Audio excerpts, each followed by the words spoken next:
Assalamualaikum warahmatullahi wabarakatuh. Perkenalkan, nama saya Anneke Septifon. Saya mewakili daerah pemilihan Jawa Barat 6, Kota Bekasi dan Kota Depok untuk DPR RI dari Partai Golkar. Keseharian saya sebagai wira swasta, saya memilih Dapil 6 Jawa Barat Kota Bekasi Kota Depok karena saya di Kota Bekasi sudah tinggal dari kecil dan keseharian saya banyak di Kota Bekasi dan ada kegiatan sosial saya banyak di Kota Bekasi dan sekarang sedang mulai kita masuk ke Kota Depok. Saya memiliki aktivitas sosial di bidang pendidikan melalui PKBM, tidak hanya untuk usia produktif tetapi banyak usia yang sudah di atas 40 tahun dan belum memiliki jenjang pendidikan yang layak. Banyak yang bersekolah di saya dan rata-rata itu kami bantu agar kehidupan dan taraf hidup masyarakat Kota Bekasi dapat lebih layak lagi melalui pendidikan. Persiapan dan strategi, persiapan fisik yang paling utama karena kita akan banyak kegiatan-kegiatan yang sangat melelahkan, ya bertemu dengan masyarakat, bertemu dengan para tokoh. Jadi kesehatan itu sangat penting karena kalau kita sakit, kita nggak sehat, bagaimana kita bertemu dengan orang banyak. Yang penting kita harus jaga fisik, jaga mental, dan kita harus mempunyai konsep-konsep dan program-program yang akan kita tawarkan ke masyarakat, bukan hanya janji tetapi bagaimana konsep-konsep yang kita berikan itu sebenarnya bisa bersinergi dengan pemerintah Kota Bekasi dan Kota Depok.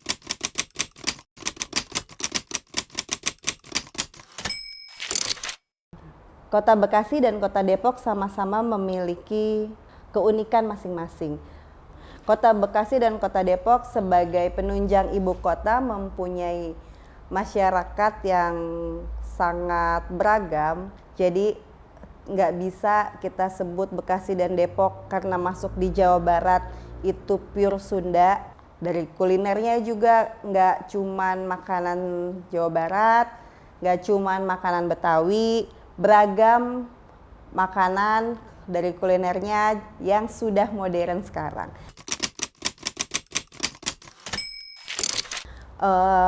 Permasalahan yang terdapat di Kota Bekasi, Kota Depok yang pertama adalah penataan ruang lingkungan yang ada di Kota Bekasi dan Kota Depok.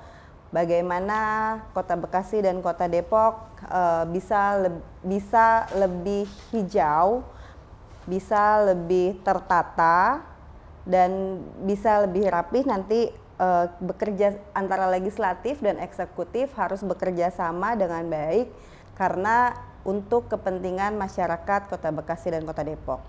Yang kedua adalah disiplin masyarakat.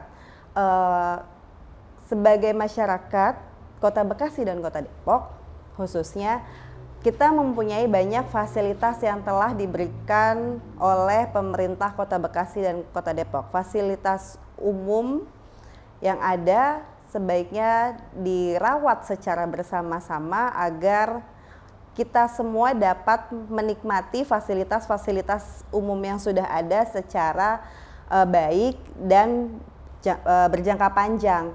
Lalu transportasi umum, transportasi yang sudah ada misalnya sudah cukup baik, tetapi bisa ditingkatkan bagaimana bisa menggunakan transportasi umum tanpa mengeluh.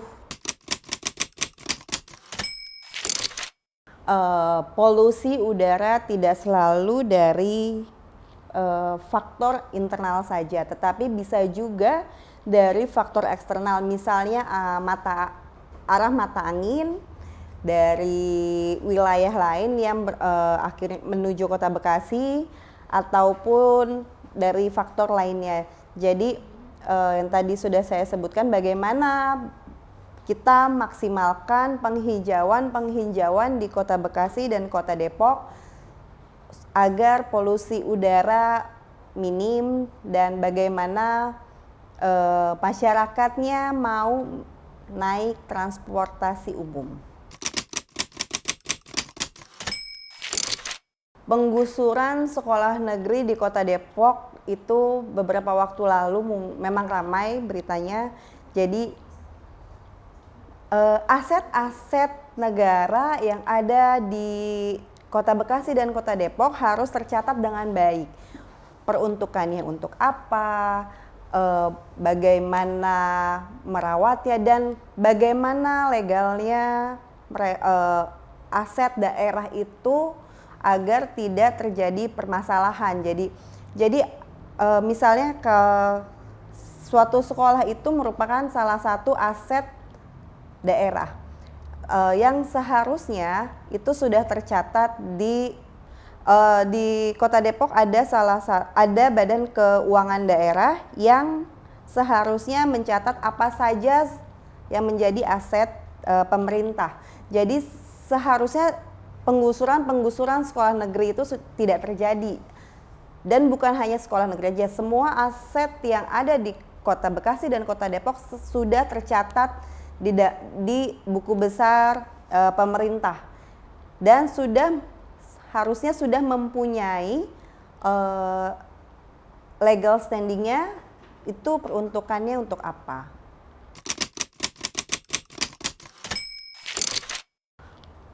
Di era saat ini perempuan sangat penting terjun ke dunia politik, karena perempuan bukan saja mengurusi dapur, mengurusi rumah tangga, tetapi harus juga kita sebagai perempuan harus kita pintar mengelola banyak hal.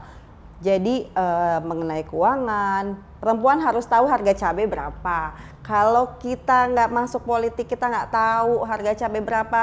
Yang menentukan kebijakan itu dari hal kecil aja, kita nggak bisa menyuarakan apa. Kalau kita cuma ngedumel di belakang, ya percuma juga, buat apa? Karena tidak akan ada solusi.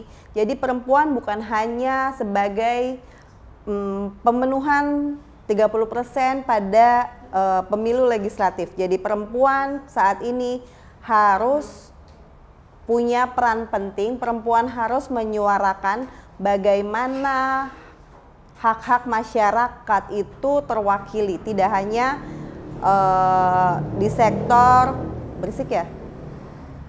Tidak hanya di sektor untuk pangan, tetapi di sektor pendidikan, karena mereka harus tahu anak-anak mereka punya kualitas pendidikan yang baik atau tidak, dan mereka harus tahu keluarga mereka mempunyai kualitas yang baik dari makanannya, dan mereka harus mengatur semua keuangan dan kebutuhan rumah tangga.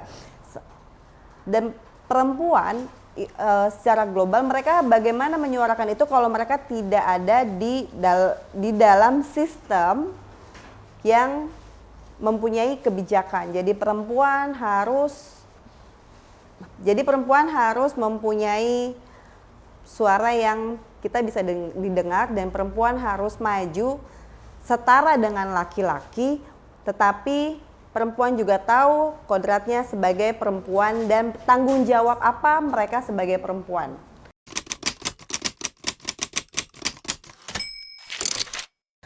Kepada seluruh masyarakat Kota Bekasi dan Kota Depok yang mempunyai hak pilih, jangan lupa tanggal 14 Februari kita sama-sama datang ke TPS untuk memberikan hak suara Anda.